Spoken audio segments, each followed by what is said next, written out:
আমি মাঝখানে পড়ে একদিন বর্ধমানের সেই মৌলানাকে ফোন লাগাই।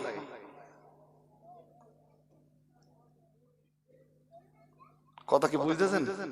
ফোন লাগিয়ে ফোন ধরলেন, তা দেখলাম আমার নাম্বার সেভ করা।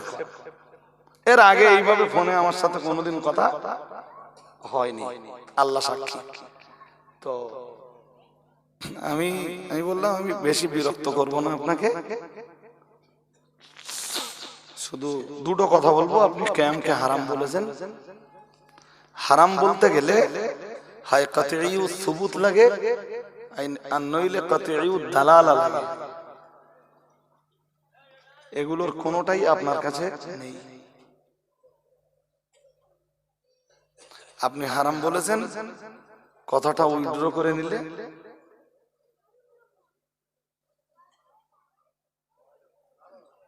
জাতি ফিতনা থেকে বাঁচবে। হ্যাঁ না বলবেন তো? হ্যাঁ, ক্যাম নিয়ে এদেশে এখন খুব বেশি ঝগড়া আমাদের ভিতরে না। আমাদের পাশে আমাদের দেওবন্দি তবলিগ ভাইরা, আমরা একসাথে কাজ কাম করি, একই মসজিদে নামাজ পড়ি।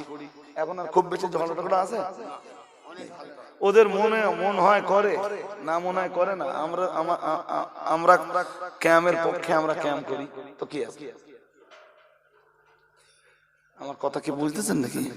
তা যারা বলে যে কিয়ামতের দলিল দিতে হবে কোরআন হাদিস দিয়ে, ওরাও গোমরা।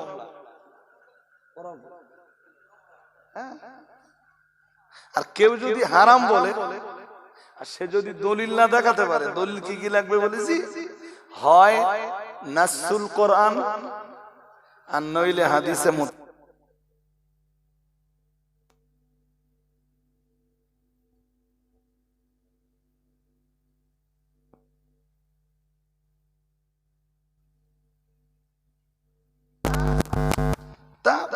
আরো কিছু কথা ওনার সাথে হয়েছিল। তো উনি আমাকে বলেছিলেন যে ভাই আমি চেষ্টা করব বিষয়টা কোন একটা বক্তৃতার মজলিসে বলে ক্লিয়ার করে দেওয়ার। উনি আমাকে কথা বলেছিলেন, আপনি যে কথা বলছেন যে হাজার নাজের জেনে ক্যাম্প করে, উনি আমাকে বলছিলেন ভাই একটা শ্রেণীর মানুষ তো হাজার নাজের জেনে ক্যাম্প করে। আমি বলেছিলাম ভাই আমরা তো হাজার নাজের জানি না, আপনি তো এটাও জানেন যে ফুরফুরার ভক্ত অনুরক্তরা, ফুরফুরা শরীফের মুজাদ্দিদুজ্জামান দাদা পীর কেবলার ভক্ত অনুরক্তরা, তার মুরিদিন মুহিব্বিনরা কেউই কিয়ামের সময় আল্লাহর রাসূলকে হাজের নাজের জানে না। এ ব্যাপারে আপনি কি বলবেন? তাহলে আপনার ক্লিয়ার বলতে হবে। আমার কথা ঠিক না বেঠিক? জোর করে বলেন ঠিক না বেঠিক? চল ঝগড়া টগড়া করার সময় আমাদের এখন নেই। সারা বিশ্বের সব প্রান্তের মুসলিমরা মার খাচ্ছে। আল্লাহ আমাদের বুঝবার ক্ষমতা দান করুন। বলুন আমিন, বলুন না আমিন। তো এইসব বিষয় নিয়ে আপনারা মারামারি করবেন না কখনো না। আগে আমরা তো অনেক ছোট ছিলাম ভাই, কিয়াম নিয়ে দেশ জুড়ে একটা বিরাট গোলমাল ছিল। চলো না আমরা কামব্যাক করি। কি পড়ছিলাম জানো? وَإِذَا قُرِئَ الْقُرْآنُ فَاسْتَمِعُوا لَهُ وَأَنصِتُوا لَعَلَّكُمْ تُرْحَمُونَ। মহান আল্লাহ জানিয়েছেন আর যে মজলিসে আল্লাহর কোরআনের আলোচনা হয়, কোরআনের তেলাওয়াত হয়, কোরআনের এক্সপ্লেনেশন হয়, কোরআনের ব্যাখ্যা বিশ্লেষণ হয়, তোমরা যদি ওই মজলিসের শ্রোতা হও, মহান আল্লাহ জানিয়েছেন ফাসতামিউ লাহু, আল্লাহ পাক ঘোষণা দিয়েছেন তোমরা মনোযোগ সহকারে কোরআনের তেলাওয়াত শোনো, কোরআনের ব্যাখ্যা বিশ্লেষণ শোনো। ওয়াংসিতু, একটা নীরবতার পরিবেশ তৈরি করো। চতুর্দিকের কোথাও কোনো আওয়াজ হবে না, শুধু একটাই আওয়াজ আল্লাহর কোরআন তেলাওয়াতের আওয়াজ অথবা কোরআনের ব্যাখ্যা বিশ্লেষণের আওয়াজ। মহান আল্লাহ জানিয়েছেন লাআল্লাকুম তুরহামুন, তোমরা যদি আমার দোয়া এই শর্ত দয় পালন করতে পারো, মনোযোগ দিয়ে যদি আমার কোরআনের তেলাওয়াত শুনতে পারো, আর আমি আল্লাহ পাক রব্বুল আলামিন আমার দেওয়া শর্তানুযায়ী যদি নীরব নিথর একটা পরিবেশ রচনা করতে পারো, লাআল্লাকুম তুফলিহুন, মহান আল্লাহ পাক জানিয়েছেন লাআল্লাকুম তুরহামুন, আল্লাহর রহমত তোমাদের নসিবে মঞ্জুর হয়ে যাবে। আর একটু মন খুলে বলেন রহমত কিসে? কোরআনে। রহমত কিছু বলবেন তো? তো আল্লাহ তো ওইটাই বলেছেন সূরা লুকমানে, হুদা ওয়া রাহমাতাল লিল মুহসিনিন। আল্লাহ বলেছেন কোরআন হেদায়াত, কোরআন রাহমাত। কোরআন হেদায়াত, কোরআন রাহমাত। আমি বলছি আপনি কোরআন শিখতে পারেননি মানে আপনি জানেন আপনি আল্লাহর কতটা রহমত থেকে মাহরুম।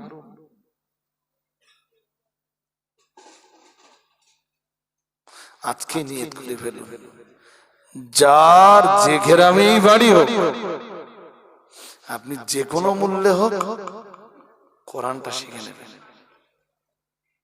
ইনশাআল্লাহ। বলুন, কোনো কথা না, কোথাতে শিখবেন আমার জানার দরকার নেই।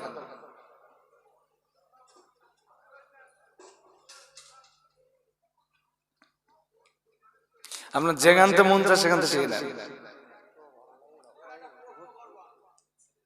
প্রশ্ন করলে আমার এই আওয়াজ ঘেঁষকে যাবে না। আচ্ছা, আমার আওয়াজের শেষের দিকে করবেন। এখন আর প্রশ্ন করে মজলিসটার এক্ষুনি একটা কি পরে পরে তো আপনি আপনার যদি মনে হয় যে রজব আলী সাহেবের কাছে গেলে ফুরফুরা সিলসিলা আছে ওখানে শিখে নেবেন আলহামদুলিল্লাহ। যদি মনে হয় না ওর কাছে ফুরফুরা সিলসিলা নেই, যেখানে গেলে আপনার মনে হয় যে ওখানে ফুরফুরা সিলসিলা, ওখান থেকে শিখে নেবেন। আমার কথা কি বুঝতেছেন নাকি? কোরআন শিখবেন না আর বগা লাগাবেন না লোকের পেছনে।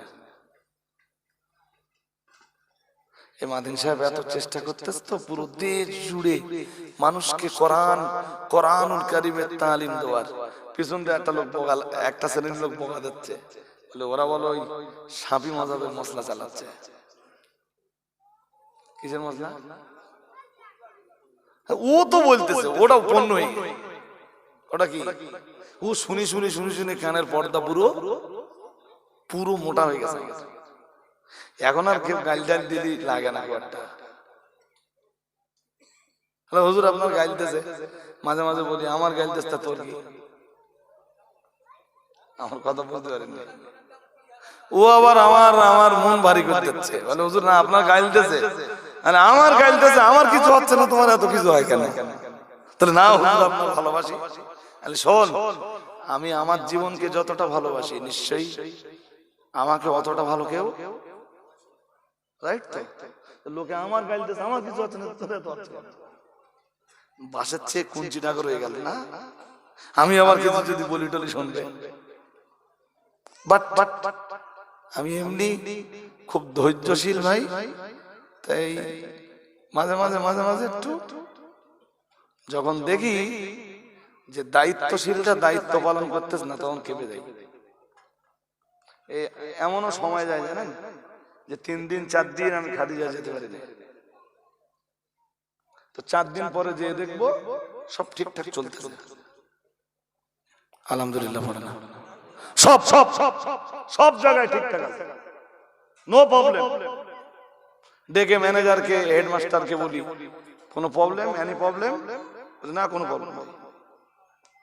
আমি একটু ভিতরটা আবার ঘুরে এলাম, যদি কিছু চোখে পড়ে সেটা বললাম।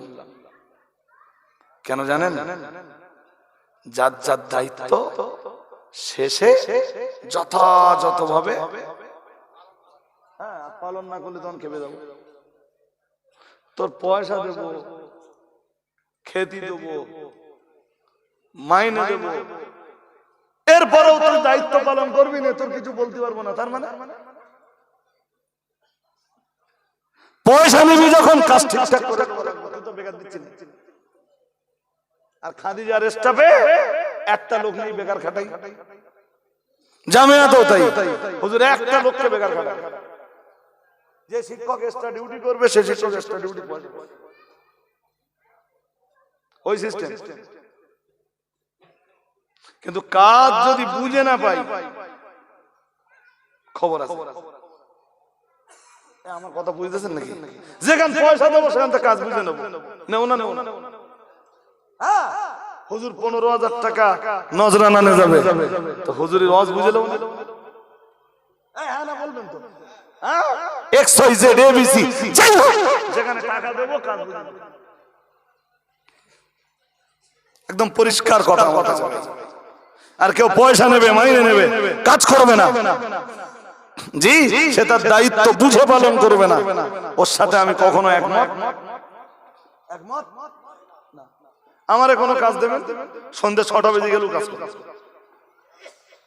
শুধু নামাজের টাইমটা দেবেন, খেতেও দিতে হবে না, চাও দিতে হবে না, কিচ্ছু দিতে হবে না, সকালবেলা বসকে দেবেন, আমি যে কাজ পারি আর যে কাজ পারি, সন্ধ্যে 7টা পর্যন্ত, 8টা পর্যন্ত, 9টা পর্যন্ত, 10টা পর্যন্ত ভাত দেননি, রুটি দেননি, চা দেননি, কিচ্ছু দেননি, শুধু একটা পানির বোতল, কটা পান, বেঁচেই থাকলে চলে যাবে। দায়িত্ব দেবেন, কাজ বুঝে দেবো আপনার। আমি জীবনে আমি আমি জীবনে কোনোদিন দায়িত্ব বলা হয়নি তো, যেন আমারে কেউ দায়িত্ব দেয় আমি যত্ন সহকারে সেটাকে এবারে আমি যত্ন করে করার পরও ভালো হয়নি, ওটা কি আমার ব্যর্থতা? কথা বলে না। আমি চেষ্টা করেছি তো, চেষ্টা করার পরেও না হয়, কিছু করার আছে? আপনি হাজার চেষ্টা করেছেন, পারেননি, আমি কি বলবো? তখন আর কিছু বলার থাকে না। হুজুর আমি না চেষ্টা করেছি, হয়নি। এটা সব সময় ক্ষমার যোগ্য, সব সময়। হ্যাঁ, আপনি শুনলে অবাক হয়ে যাবেন। আমি যখন খাতা দেখবার খুব চাপ হয়, ওই জলসা থেকে বাড়ি দিয়ে 3টের সময় খাতা নিয়ে বসি, মাঝখানে ফজরের নামাজ পড়ে আবার খাতা নিয়ে বসছি, উঠেছি 9:30টায়, গোসল করো, দুধ খাওয়া। তবে কালকে খাতা জমা দেওয়ার দিন, কালকে দেবো না, পরশুদিন দেবানি, ওটা এখন থাক, এরম কাজ আমি করিনি। আমিনপুরে 14 বছর আমি চাকরি করে এসেছি, আমার এগেনস্টে কেউ আঙুল তোলার সাহস নেই। এখনো শুনে আসবেন ওই এলাকায় গিয়ে যে ছেলেপিলেদের কাছে আর টিচারদের কাছে, হেডমাস্টার আমারে দেখে বকবে অফিসে পেলে, এরকম অন চান্স কোনোদিন দেয়নি। বরং এমন কন্ডিশন নিয়ে চলতাম আমি যেন উল্টো প্রশ্ন করতে, এটা হয়নি। আমার কথা কি বুঝতেছেন? এর নাম দায়িত্ব পালন।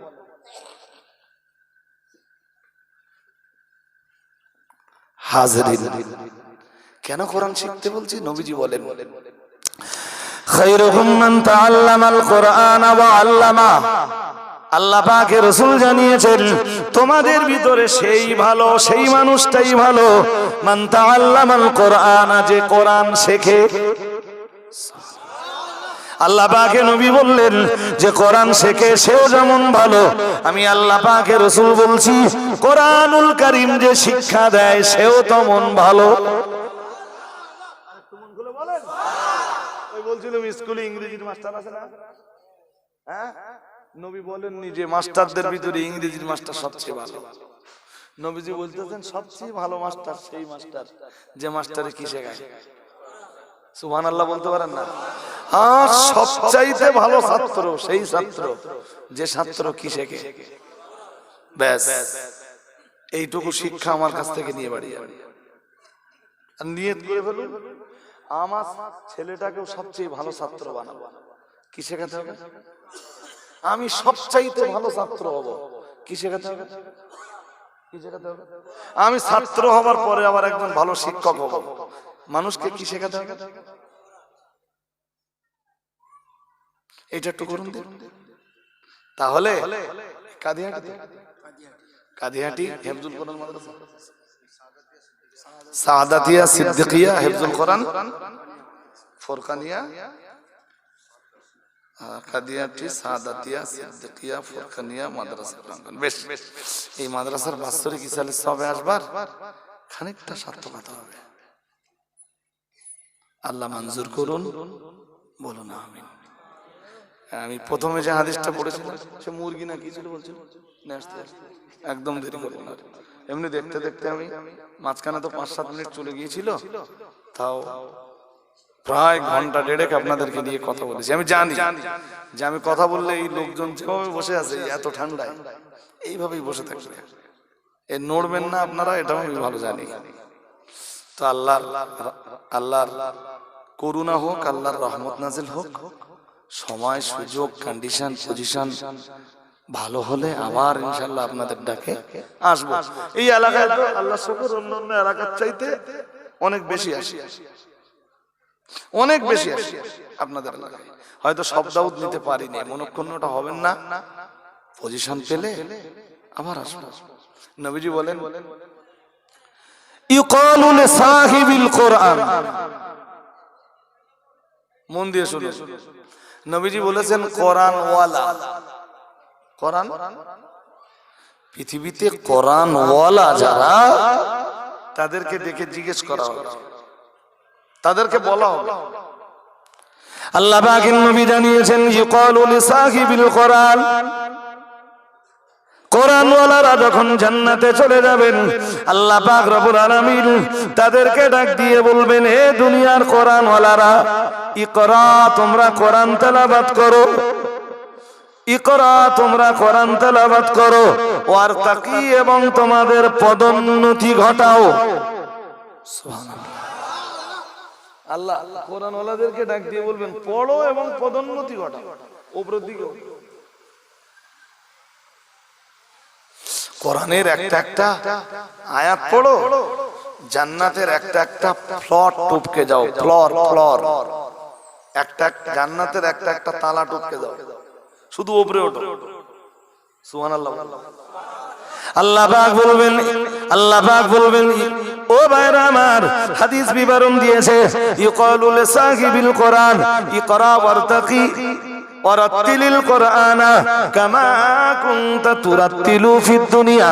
মুহাম্মাদুর রাসূলুল্লাহ সাল্লাল্লাহু আলাইহি ওয়াসাল্লাম জানিয়েছেন, মহান আল্লাহ বলবেন, তোমরা কোরআন তেলাওয়াত করো যেভাবে তার দিলের সঙ্গে তোমরা দুনিয়ায় কোরআন তেলাওয়াত করেছিলে, এবং তোমরা তোমাদের পদোন্নতি ঘটাও, এক একটা আয়াত পড়ো আর জান্নাতের এক একটা ফ্লর টপকে দাও। ও বাবাজিরা ভাইরা, ওরা আল্লাহর কোরআন তেলাওয়াত করতে শুরু করবে, আল্লাহ পাক রব্বুল আলামিন বলবেন, ফাইন্না মানজিলাতাকা ইনদা আখিরি আয়াতিন তাকরাউহা। আমার আল্লাহর নবী জানিয়ে দিয়েছেন, আল্লাহ পাক রব্বুল আলামিন সেদিন বলবেন, হে দুনিয়ার কোরআন ওয়ালারা, হে দুনিয়ার হাফেজে কোরআনরা, হে দুনিয়ার কোরআন পাঠক পাঠিকারা, তোমরা কোরআন তেলাওয়াত করো আর জান্নাতের একটা করে ফ্লর টপকে দাও। যে জায়গায় যে তোমাদের কোরআন তেলাওয়াত বন্ধ হয়ে যাবে, আমি আল্লাহ পাক রব্বুল আলামিন জান্নাতের ওই জায়গাটা তোমাদের জন্য বরাদ্দ করে দেব। আরেকটু মন খুলে বলেন। আপনারা তো বেশি শেখেননি, সূরা ইখলাসটা জানেন, কুল হুয়াল্লাহু আহাদ আল্লাহুস সামাদ লাম ইয়ালিদ ওয়া লাম ইউলাদ ওয়া লাম ইয়াকুল লাহু। তাহলে জান্নাতের 4 তলা পর্যন্ত যাবেন আপনারা। কতলা? কত কয়? কতলা? 4 তলা যে আটকে যাবেন। জান্নাত যদি দেয় এরা কতলায় যাবে? 4 আয়াত জানে, কতলায় যাবে? আল্লাহ বললেন পড়ো, এরা কোরআন ওইটুকু শিখেছে। আল্লাহ বললেন পড়ো পড়ো, এরা পড়বে কুল হুয়াল্লাহু আহাদ 1 তলা, আল্লাহুস সামাদ কয় তলা? 2 তলা, লাম ইয়ালিদ ওয়া লাম ইউলাদ কয় তলা? 3 তলা, ওয়া লাম ইয়াকুল লাহু কুফুয়ান আহাদ। আর হাফেজরা পড়বে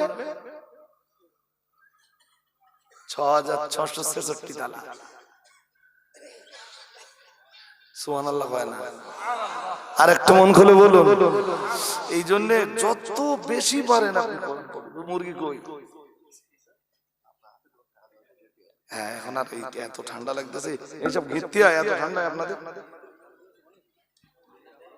ঠান্ডা নেই না? আমার কি হচ্ছে? মেয়েরা থাকলো, মেয়েরা তো আমাদের দেখবে না, ওদের তো আমাদের দিকে দেখবে, এটাও ঠিক হবে না। জি, তো ঠান্ডা লাগতেছে, এদিকতে ঢুকতে এদিকতে ঢুকতে ওইরকম বলতেছেন আপনারা। আমার ঠান্ডা বেশি না, অনেক বেশি। রাত জায়গা দেখে ঠান্ডা বেশি, গরমও বেশি। রাত জায়গা দেখে কি খুব বেশি কিছু নেই তো, এত ফাঁপা শরীর। আপনাদের মতো শক্তি, তাকাত, ক্ষমতা সত্যি আমার দেহে নেই। অত যখন করি না, লোকে মনে করে ঠিক তো আছে, আছে আছে, এমনি খারাপ কিছু নেই, ভালো আছি। তো যারা বসেছেন একদম শেষ রকমে। ওরা যারা হাফেজ হয়েছে না, কত সৌভাগ্যবান। ওরা যদি কোরআন দিয়ে এবারে ওদের জীবনকে সাজাতে পারে। আল্লাহ পাকের রাসূল জানিয়েছেন, মান কারাল কোরআনা ফাস্তাযহারাহু ফাআহাল্লা হালালাহু ওয়া হারামা হারামাহু আদখালাহুল্লাহুল জান্নাহ। মুহাম্মাদুর রাসূলুল্লাহ সাল্লাল্লাহু আলাইহি ওয়াসাল্লাম জানিয়েছেন, মান কারাল কোরআনা, কেউ যদি আল্লাহর কোরআন পড়ে, ফাস্তাযহারাহু, কেউ আল্লাহর কোরআন পড়লো, কোরআন মুখস্থ করলো, ফাআহাল্লা হালালাহু ওয়া হারামা হারামাহু, কোরআনের হালাল গুলোকে হালাল হিসাবে পালন করলো, ওয়া হারামা হারামাহু, কোরআনে বর্ণিত হারাম জিনিসগুলো নিজের জীবন থেকে বাদ দিয়ে চললো এবং হালাল গুলোকে পালন করলো। তার মানে নিজের জীবনটাকে কোরআন দিয়ে সাজালো।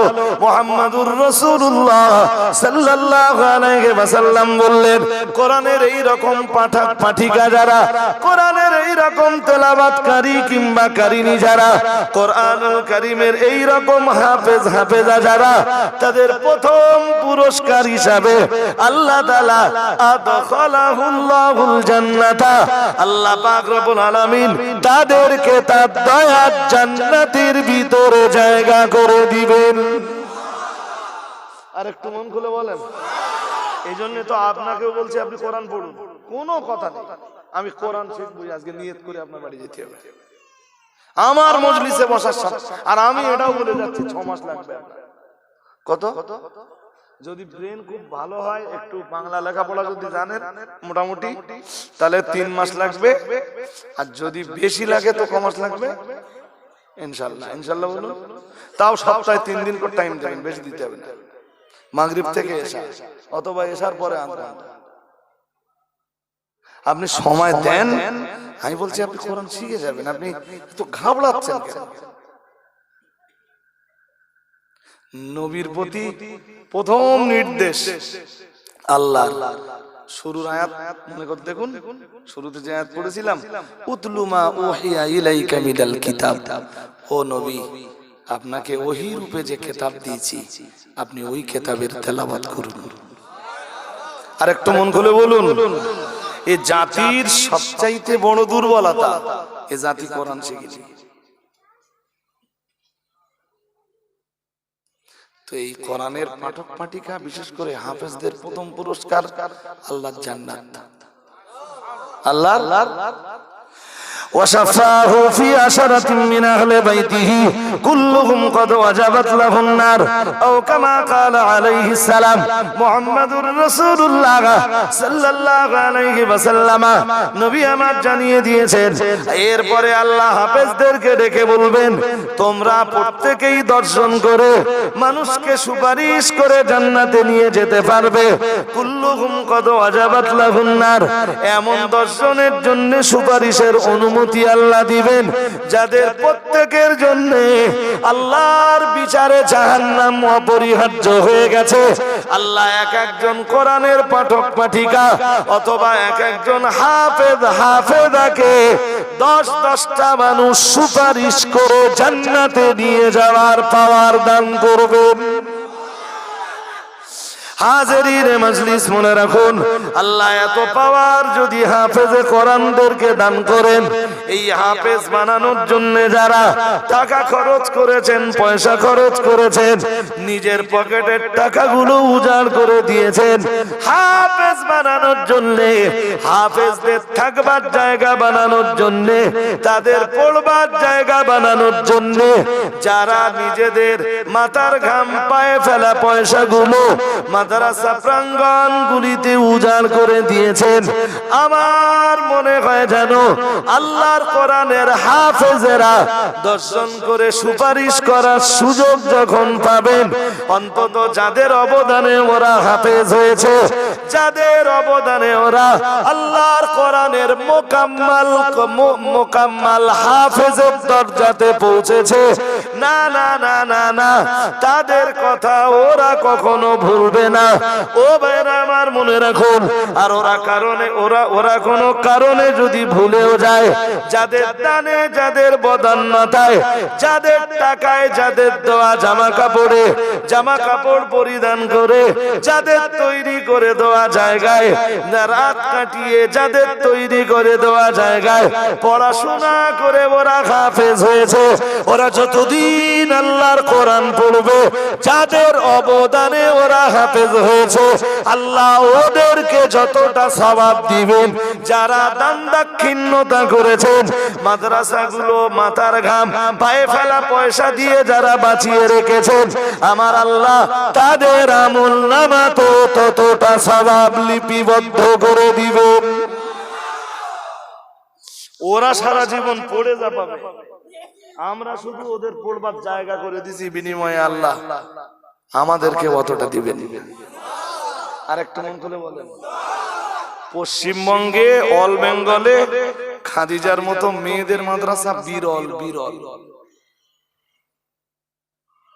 সেকেন্ড কোন মাদ্রাসা নেই, আমার জানা নেই, আপনাদের থাকলে বলবেন। গতবারে 67টা মৌলানা হয়েছে, এবার 67 না 70 প্লাস। কত? আলহামদুলিল্লাহ বলেন। এই রমজানের আগে তারা মৌলানা ফারাগাত হয়ে বার হবে। এত বড় প্রতিষ্ঠানের ঝুঁকি নিয়ে চালাই আমি। চুলগুনি আছে আমার, কত বলেন? চুলগুনি আছে না, আপনাদের লাভ হয়, তুমি 1 বছর চালিয়ে দাও, যা লাভ হবে 1 বছর পরে সব তোমার। কোথায় 1 কোটি টাকা? 1 কোটি তো নূহ নবীর জামানায় খরচ ছিল। এবছরে হিসাব দিছি 1,78,00,000, আর এই 40 লাখ টাকার সামনে বিল্ডিং করব, মানে সামনের বছরের হিসাব দাঁড়াবে 2 কোটি প্লাস। 2 কোটি, হ্যাঁ। আর এবার আবার 250 বাচ্চা ঢুকবে, বেরোবে তো 70 প্লাস। আর ঢুকবে কত? বাড়বে না খরচ? কত বলে না বাড়বে না? হ্যাঁ, অনেকে মনে করে যারা টাকা নেয় আর সেই টাকা নিজেদের, সকালবেলা জুতো মুছতেছে, জুতো দোকান খুলে জুতো মুছতেছে আর বলতেছে ও টাকা না চালি কি হবে জানো, মাদ্রাসার নাম করে নেয় আর রাত্রি সব ত্রিমণি দাঁড়িয়ে 3 জন বাক্য নেয়। আরে মাদ্রাসার ছেলেকে যদি এতই লাভ হয়, তুই জুতো মুছতিস কেন? তুই একটা মাদ্রাসা। হ্যাঁ না বলেন? এই যে মাথায় এখনো যে কটা চুল আছে না, ব্লেড দেওয়ার আগে সব পড়ে যাবে। ব্লেড লাগবে না, তার আগে নেড়া হয়ে যাবে। শুধু আল্লাহর অফুরন্ত করুণা, আল্লাহ জামিয়ার মতো প্রতিষ্ঠান, খাদিজার মতো এত বড় বৃহৎ প্রতিষ্ঠান আল্লাহ চালিয়ে নিচ্ছেন। পার ডে 3 কুইন্টাল চাল, 6 বস্তা আলু লাগবেই। আর কিছু আনতে পারো আর না পারো, এই হচ্ছে মেন বাজার। ক বস্তা আলু? কত বলেন? 6 কেজি বলেছি। 6 বস্তা আলু আর চাল, 3 কুইন্টাল চাল নিয়ে যেতে হবে প্রতিদিন। মানে কি মোটরসাইকেলে করে চাল লেগালি হবে? যে থলে করে 3 কেজি নিয়ে গেলাম হবে? কুলবে না, কুলবে না। এও বুঝতে পারতে এরকম দেখাচ্ছে বস্তা নেই, তাহলে বুঝে দেখেন এবার। হ্যাঁ, আল্লাহ শুকর, আল্লাহ খুব ভালো চালাচ্ছেন, খুব ভালো আছি, জানেন না? বিরাট ভালো আছি। দয়া কার? কার? শুধু একটু আশা, পরকালে আল্লাহ নাজাত দিও। ওরা কিতাব পড়বে, আমরা কবরে শুয়ে সব পাবো। ওই হাফেজরা কোরআন পড়বে, আমরা কবরে শুয়ে সব পাবো। সবাই বলেন এ কথা সত্যি না মিথ্যা? সবাই বলে। তা মুফতি সাহেবরা তো দান চেয়েছিলেন, আমার আর দান কালেকশন করার মতো আর তো বুঝতেই পারতেছেন আজকে কন্ডিশন। এতটা মানুষ খুব কষ্ট করে করে দেয় কথাগুলো আপনাদের কাছে বলা। আমি আমার এখানে লোড দেইনি, এটা সবসময় মনে রাখবেন। এই জন্য সবসময় দেখবেন যে আমি আল্লাহর সঙ্গে ঠিক আছি, বুঝতে পারেন? আমি আমার এখানে সকালবেলা উঠবো তো আমার গলার স্বর ভাঙা না। লোকেরা সারা রাত ওয়াজ করে সকালবেলা কথা বলতে পারতে না, ওরকম কাজ আমি করি। আমি আমার জায়গায় ঠিক থাকি। তুমি যেরকম চিনি দেওয়া খিরি ওইরকম মিষ্টি খাও। কথা বলেননি। এরপরেও এতটা লোকের দিকে তাকিয়ে যেটুকু নসিহত করেছি এতে শান্ত থাকুন। আর কি মাদুর সাহেব কি কালেকশন করেছেন আমি কিছু জানি না, আর কি বাকি আছে তাও জানি না। 2000 টাকাই মাদ্রাসার জন্য একজন দেবেন, 2000 নগদ দিতে হবে না, পরে দেবেন। যেই মাদ্রাসাটা চলুক এর জুলফিকার মাওলানা জুলফিকার সাহেব নারায়ে তাকবীর, আওয়াজ কি মোটামুটি ভালো হয়েছে হয়নি? নারায়ে তাকবীর। এইবার তো আমি তাবারুক আছে বিরিয়ানি বসে খাবে না, প্যাকেট করে দেওয়া হবে তো স্পেশাল বিরিয়ানি, তাহলে তো সমস্যা নেই। তো বিদ্যান জোর করে খিদে করলেন। নারায়ে তাকবীর। মাওলানা জুলফিকার সাহেব বলুন জিন্দাবাদ, 5000 টাকা বলুন মারহাবা। নারায়ে তাকবীর, নারায়ে তাকবীর। আল্লাহ মঞ্জুর করুন, বলুন আমিন, বলুন আমিন। আল্লাহ কোরআনুল কারীমকে মৌলানার নাজাতের ওসিলা বানিয়ে দিন, বলুন আমিন, বলুন আমিন। আল্লাহ কোরআন দিয়ে তার জীবনকে সাজানোর ক্ষমতা দান করুন, বলুন আমিন। সবাই বলুন আমিন। নারায়ে তাকবীর, নারায়ে তাকবীর। মজলিস থেকে আমি বেশি চাচ্ছি না, একটা 2000 টাকা চাচ্ছি। একজন একটু মন নরম করে আল্লাহর রাস্তে, নগদ দিতে হবে না, পরে দিবেন। একজন মন নরম করে আল্লাহর রাস্তে একটা হাত তুলে দেবেন যে হুজুর আপনি তো টোটাল টাইমটা কোরআনের উপরেই ওয়াজ করলেন, তা আমি কোরআনুল কারীমের হাফেজ বানানোর জন্য 2000 টাকা দিব একজন। যদি না পাই আমার খুব দুর্ভাগ্য যে জনগণের কাছে কোরআনের উপরে এত ওয়াজ করার পরও জনগণকে আমার ওয়াজ আমি বোঝাতে পারিনি।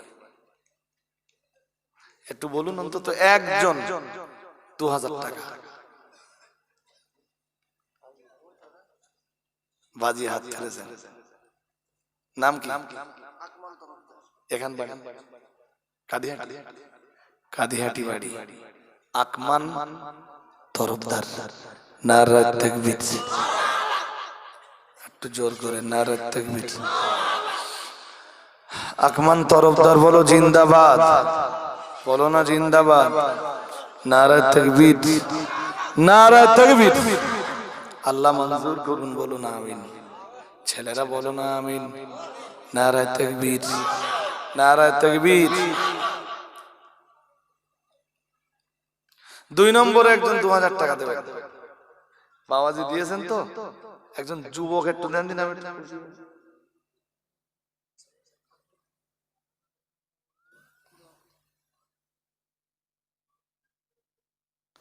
বাসার আনোয়ারের তো আলিফ হবে যখন এই স্পেলিং ভুল হয়ে গেছে, বলো। আনোয়ার বানান কখনো আইন দিয়ে হয় না, নূর থেকে আনোয়ার, নূর থেকে আনোয়ার। এটা আমরা যা জানি আর কি মোটামুটি, আমি তো খুব ভালো কিছু জানি না, এরপরেও যেটুকু জানি ওইটুকু বলবো। মানে আরবিতে লিখেছে তো। আর বাসার বানান, বাসার বানানো হয়নি, বায় আলিফ হবে না, শুধু বা হবে। এখানে একটা আলিফ বেড়ে গেছে আর এখানে আইনটা আলিফ হবে, মানে এই আইনটা তুলে এই আলিফটা এখানে এনে বসিয়ে দিলি, লাইন ক্লিয়ার। যাক, তো তিনি এগুলো স্বপ্ন বলো একটা, এই চেষ্টা করলে একদিনে হয় না বলো।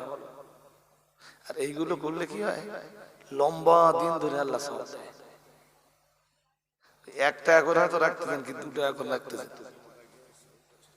বুঝেননি? এটা লম্বা দিন ধরে আল্লাহ সওয়াব দেয়, মানে বহু দিন ধরে এটা গোছাতে হয়, আর নিয়তটা ওইদিকে থাকে। আর ইন্নামাল আমালু বিন্নিয়াত, বুখারী শরীফের একদম প্রথম হাদিস। ইমাম বুখারী মানে কিতাবুল ওহী দিয়ে শুরু করে তিনি প্রথমেই এই হাদিসটা আনতেছেন, ইন্নামাল আমালু বিন্নিয়াত, বান্দার কর্মফল নির্ভর তার আমলের উপরে। আল্লাহ কবুল করুন। কচিটার আব্বা মারা গেছে, আল্লাহ তার আব্বাকে জান্নাত নসিব করুন, বলুন আমিন। একটা যুবক পাবো বন্ধু, কেউ আসো ভাই, একটা যুবক একটু বয়স কম দেখে 2000 টাকা দাও, কোরআনকে বাঁচাতে।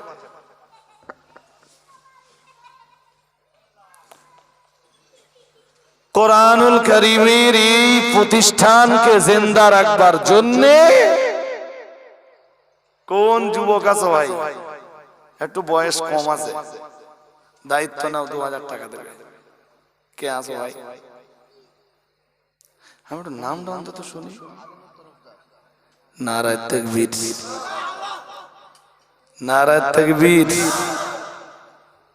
এ দেখে নবীর টিমে না কিছু বয়স্ক যেমন ছিল, কিছু যুবক তেমন ছিল। হযরত আবু বকর বয়স্কদের দলে, হযরত আলী যুবকদের দলে। আর একটু ইসলাম জিন্দা হতে গেলে যেমন বয়স্কদের পরামর্শ লাগবে, তেমন স্বল্প বয়সী মানুষদের গায়ের রক্ত লাগবে। 2000 টাকা আল্লাহ মঞ্জুর করুন, বলুন আমিন।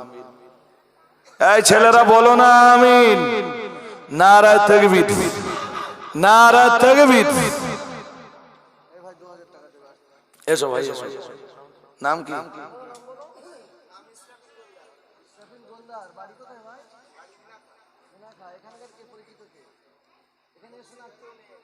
আচ্ছা, আপনি একটা কাজ করুন, খুব ভালো হবে আপনি যদি মোবাইল নাম্বারটা একটু দিয়ে দেন। সে টাকা যখন আপনার সুবিধা হবে। কি নাম বললো ভাই? ইসরাফিল গোলদার, মিনা খায় বাড়ি। কোথা থেকে এসে পয়সা দিয়ে যাচ্ছে? 2000 টাকা আল্লাহ কবুল করুন, বলুন আমিন। এই ছেলেরা বলো না আমিন। আল্লাহ আপনার দাতা বান্দাদের নেক নিয়াত কি পুরা করুন, সংসারে উন্নতি দান করুন, দিদারে কাবা জিয়ারতে নবী আল্লাহ তাদের নসিবে মঞ্জুর করুন। কিয়ামতের দিন আল্লাহ তাআলা কোরআনুল কারীমকে তাদের জন্য